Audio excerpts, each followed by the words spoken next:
Olá! Antes de começar esse episódio, eu queria compartilhar uma dica para quem sempre busca melhorar a sua qualidade de vida.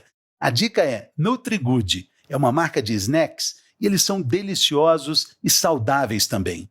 Tem barras de nuts, kombuchas, chocolate 70% cacau e muitas outras opções. Todos são produzidos com ingredientes naturais, que promovem nutrição e saúde de verdade. Com NutriGood, é possível comer um lanche prático e gostoso a qualquer hora do dia, principalmente entre as refeições. Os produtos NutriGood são fabricados na medida ideal que nutricionistas receitam para um lanche saboroso e com todos os benefícios. Mas preste atenção, NutriGood é uma marca exclusiva e você só encontra nas farmácias Droga Raia e Drogazil. Para saber mais sobre o produto e encontrar o ponto de venda mais próximo, procure NutriGood no Instagram, @quero-nutrigood, e nos sites drogarraia.com.br e drogazil.com.br. Agora vamos ao nosso episódio. Olá, eu sou o Fernando Rocha e esse é o Na Medida do Possível, ou quase, um não manual sobre a vida saudável. Não manual porque a gente, felizmente, não tem manual.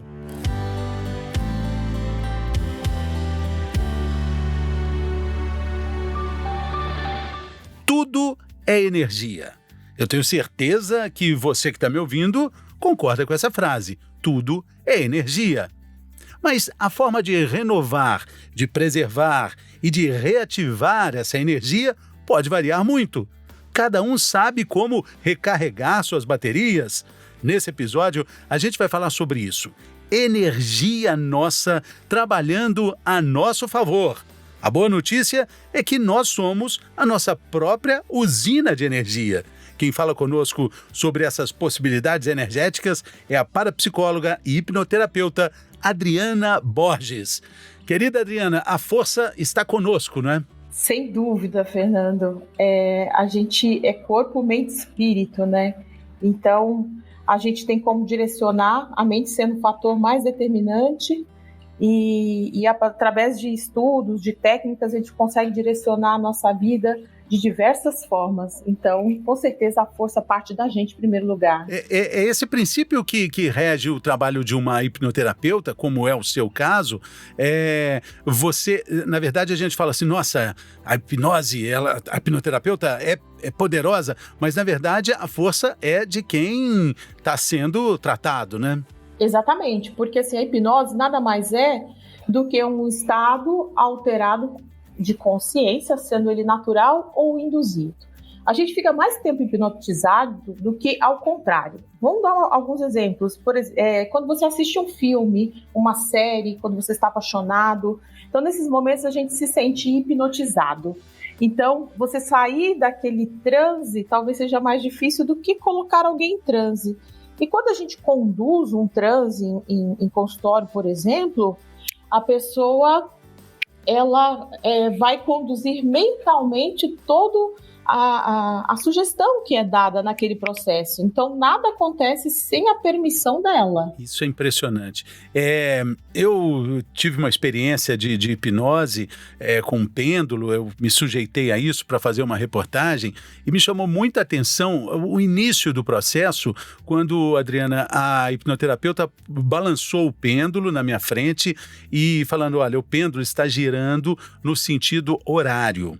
Quando você, Fernando, quiser, você manda um comando mental e ele vai se girar no sentido anti-horário. Eu falei, não é possível. E não é que aconteceu? E isso, ele mudou, o pêndulo mudou a rota. Eu falei, vamos ver se vai ser agora.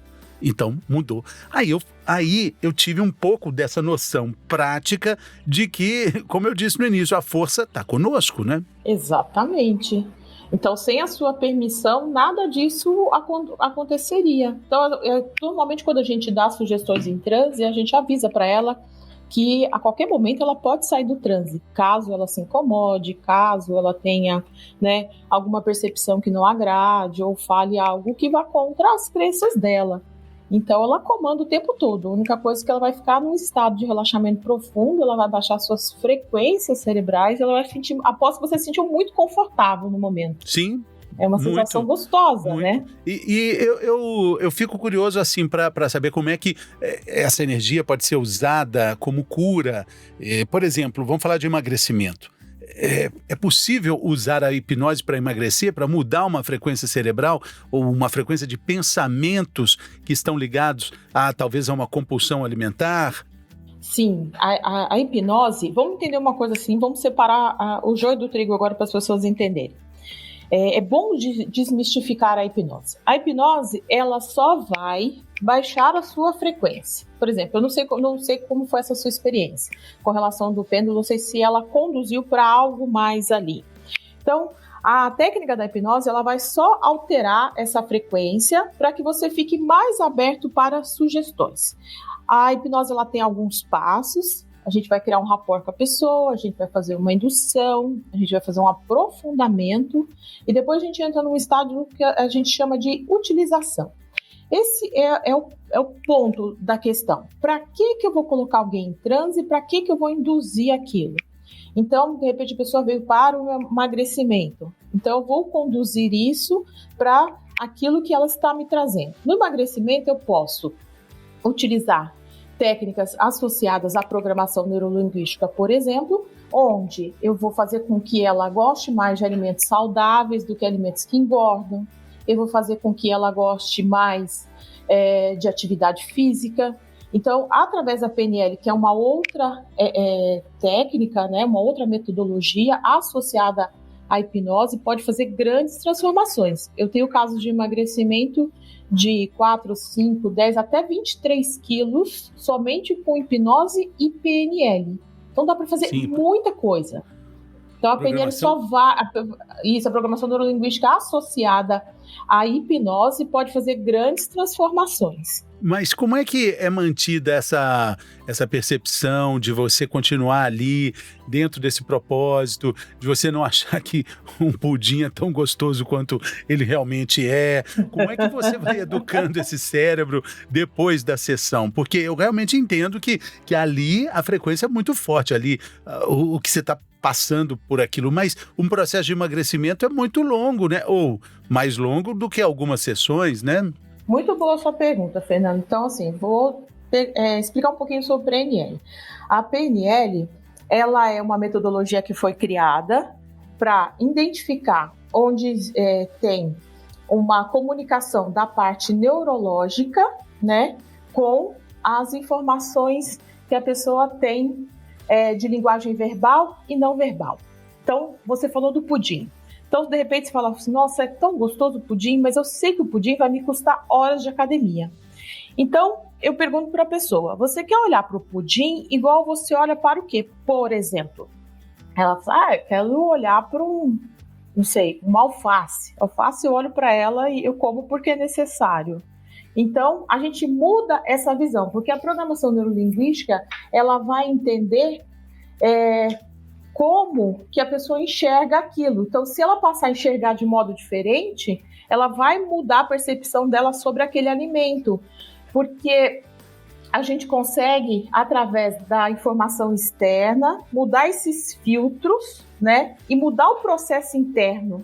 Ela muda a maneira de ver, porque para o subconsciente não existe diferença entre o real e o imaginário.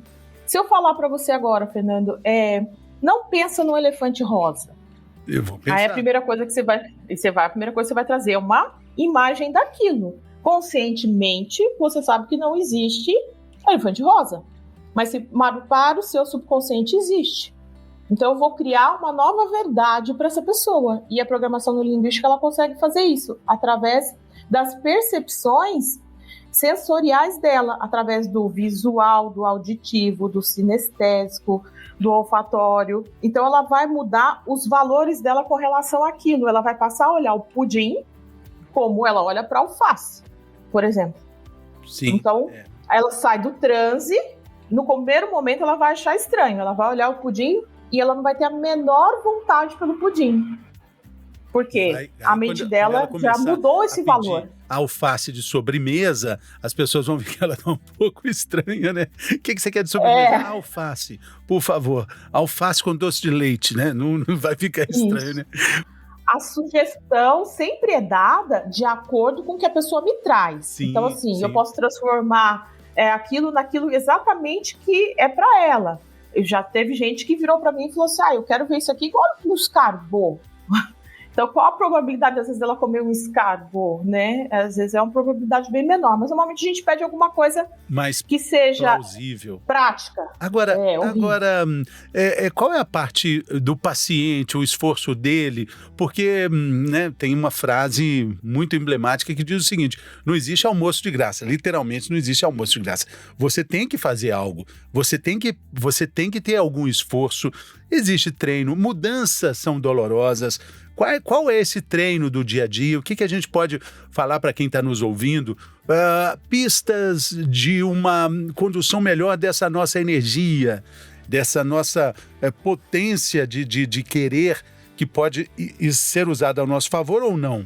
Então, a gente tem diversas maneiras de trabalhar o paciente. Tem gente que entra muito bem facilmente no trânsito, consegue já fazer essas mudanças, tá? E o que cabe a ele? Se ele tiver dificuldade, às vezes, a gente passa coisas que ele pode, né, mudar no dia a dia através de repetições também. Todo ser humano, ele aprende, na realidade todo ser vivo, ele aprende por repetição. Então tudo que você processa no mínimo por 21 dias, a mente entende que ela deve aprender aquele resultado.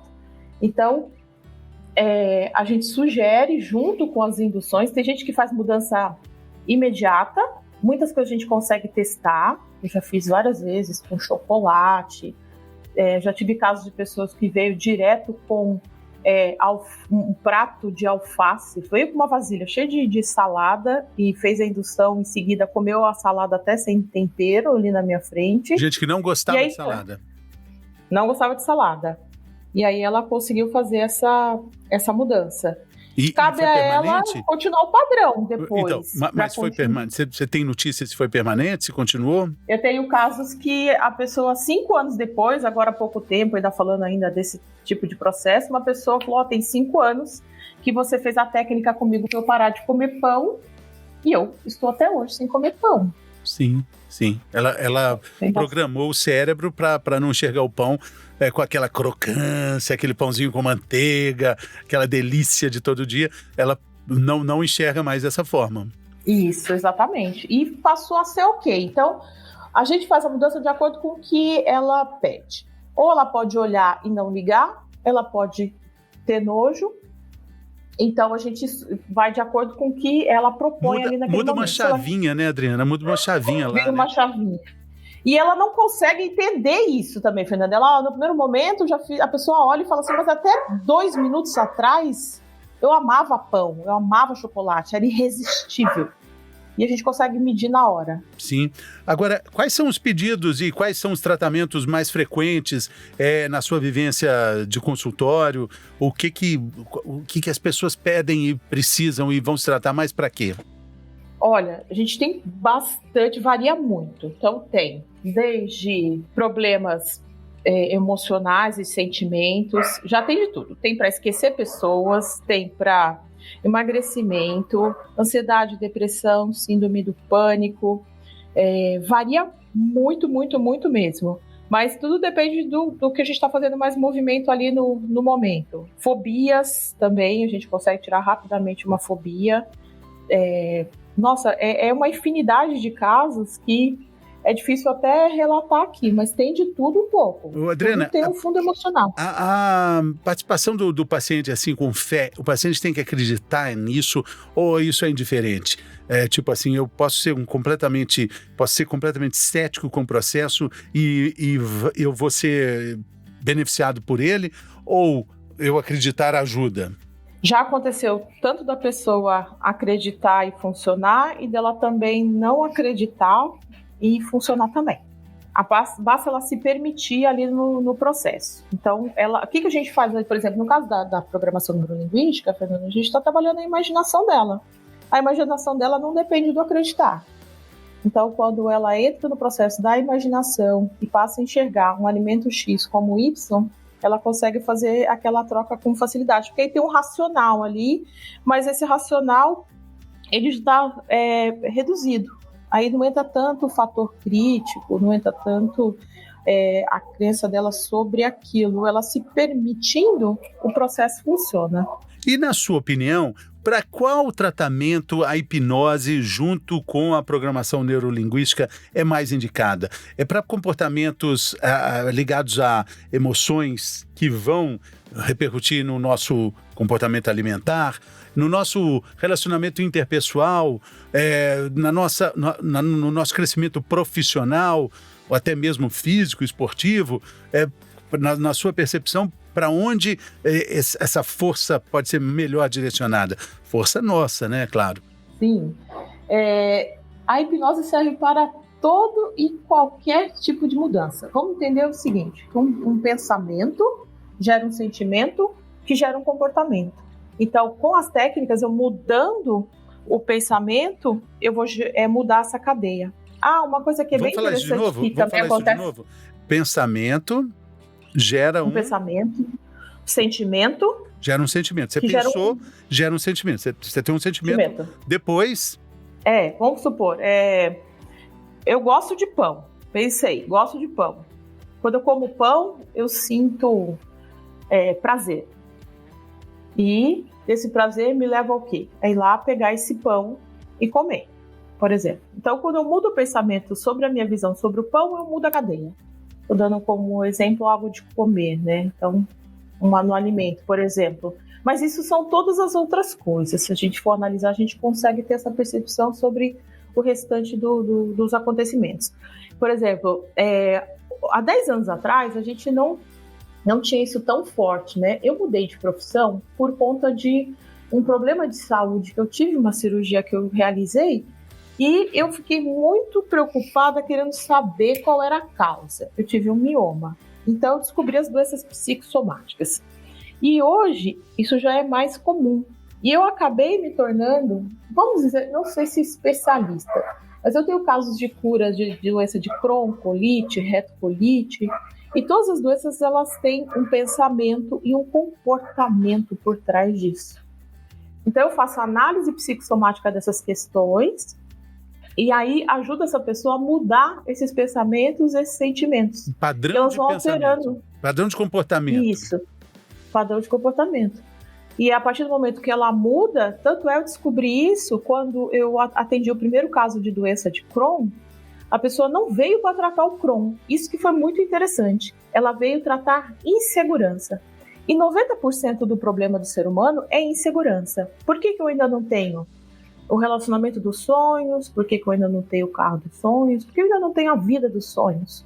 Porque existe uma insegurança ali por trás. Então, quando eu mudo esse sentimento, esse pensamento, automaticamente eu vou me comportar de maneira diferente e, consequentemente, tudo que está ligado àquilo vem junto. A pessoa que me procurou para tratar a insegurança, ela tinha um diagnóstico de Crohn, onde, na minha humilde opinião naquele momento, eu nem me atrevia a trabalhar essa questão. Então, quando a gente combateu a insegurança que gerava diversos outros problemas na vida dela, ela ganhou, digamos assim, a remissão dos sintomas da doença. E desde 2015, ela não tem mais sintomas do Crohn. Então, ela tem até um atestado, isso por escrito, né? Ela tem do Hospital São Paulo, se eu não me engano, onde ela acompanhava aqui. Ela entrou em estado de remissão desde que a gente trabalhou esse sentimento. E isso foi uma consequência, uma história muito bacana, porque hoje ela montou um canal para ajudar outras pessoas, e hoje o canal dela é o maior canal de doenças intestinais, gastrointestinais, que existe no Brasil. Ela não tem apoio nenhum, mas ela utilizou do tempo dela para ajudar outras pessoas. Só situando, Crohn é uma doença de diagnóstico difícil, que se confunde com outros sintomas, por isso é muito complicado, o tratamento também é complicado, mas o intestino está muito ligado com o nosso cérebro. Aliás, o intestino tem mais neurônios que o próprio cérebro, então isso que você está dizendo tem muitos pontos de contato com o pensamento. Exatamente. Se o intestino é um cérebro, se o pensamento está no cérebro e os neurônios conduzem tudo isso, então faz muito sentido que o pensamento nos faça adoecer e nos faça também melhorar, nos traga cura e saúde. Exatamente. Né? O intestino, ele é considerado o nosso segundo cérebro, né? Então ele tem muito neurônio, então ele vai processar. Então, quando a gente trata essas questões, o que acontece? O intestino também representa o nosso passado, Fernando. Pela análise psicossomática, a gente vai somatizar coisas no intestino quando a gente não processou as informações do passado também. Então, através das técnicas de hipnose, regressão, programação neurolinguística, tudo isso faz com que a pessoa digira aquelas situações, compreenda. Nós chamamos da parapsicologia dentro de compreensão. Então, coisas que não foram mastigadas devidamente. Você não fez aquela digestão, né? De sentimentos, de emoções. Sim. Né? Então eu trabalho com uma técnica que chama regressão de memória. Então a gente conduz o paciente por sentimento. A gente é programado por 4 sentimentos básicos: tristeza, medo, raiva e amor. Amor normalmente não é um programa negativo. Tristeza, medo e raiva a gente chama de pilares desses sentimentos. Todos os outros, eles derivam diretamente desses sentimentos. Então, a gente conduz o paciente a buscar a primeira vez ou aonde seu subconsciente parou, que ele sentiu X, né? Tristeza, medo, raiva ali no caso. Então, o que vai acontecer? A gente traz uma memória onde ela não foi digerida pelo aquele paciente. E a gente faz um processo para mostrar todo o lado bom que o subconsciente não está vendo. Que ela não morreu, que de repente ela é normal e perfeita, e a gente traz todo dentro do histórico dela. Nisso, o subconsciente acata e vê todo esse lado positivo, e ele passa a não linkar mais com aquela situação. Quando ele deixa de linkar com essa situação, ele vai mudando. Ela pode até continuar lembrando daquela situação, mas já não vai trazer mais o mesmo sentimento. E esse processo, segundo estudiosos do sistema que me formei, existem alterações de genoma e DNA após a técnica, como também novas sinapses. Então, no caso de depressão, por exemplo, quando a gente entra em depressão, tem que tomar um medicamento para funcionar uma sinapse no cérebro. E através dessa técnica, ela pode voltar normalmente dispensando a medicação. Não que a gente dê nem tire medicação de ninguém, mas o próprio médico vai ter essa percepção depois desse trabalho. Muito bem. Bom, eu acho que deu para a gente ter uma ideia, para a gente abrir um pouco a cabeça, para entender a força que está dentro da nossa própria vivência, da nossa própria energia, a usina que somos nós, né, Adriana? Queria te agradecer pela sua generosidade, seu tempo aqui conosco. Muito obrigado e muita energia para você. Eu que agradeço. Para nós, né? Foi um prazer, viu? Exatamente. Valeu. Um abraço, pessoal. Até a próxima.